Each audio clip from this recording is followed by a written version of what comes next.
Hey guys, Sakafet. So, epi nou wapizay san deja kon se aktres pa nou chuka.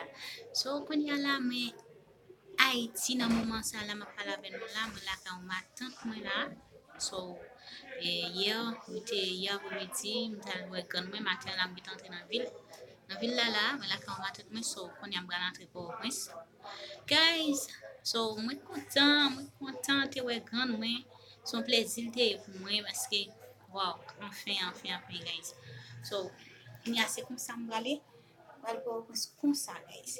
So, mwen montre nou tenis nan filman, mwen an Haiti. So, an Haiti net, fi la. Okay, my white team son, guys. Vraiment satisfait, vraiment content. Ouais, gan mwen, wow, li te manke man pil, guys. So, m senti vraiment réjoui, m content, guys. Là, tout le monde allait l'école, so c'est seulement moi-même qui là. Parce que moi à l'école, ma tante moi en dehors avec moi, so ma tante moi après faire activité. Vraiment content, ouais. Famille, hein.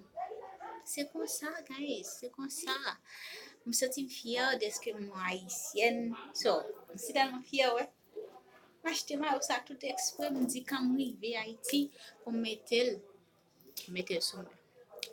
son plaisir. Si tellement te rêvé venir Haïti, m'y 2 ans depuis me sauter Haïti. Wow. Vraiment tout bagay différent, tout bagay changé parce que on connaît pays blanc pas jamais jamais Haïti. Haïti son pays poussière. Là m'rive, me tout bagay changé. But on pense que malgré ça, me sens fière de ce que sont haïtienne.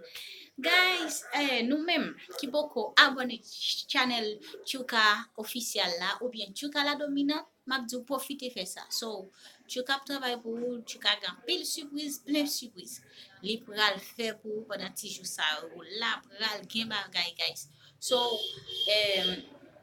nous-mêmes soit en tant que une jeune actrice qui fait effort pour niveau cinéma rive loin. So, encouragez ma mon grain abonné, like, commenter, partager avec toute famille ou amis yo.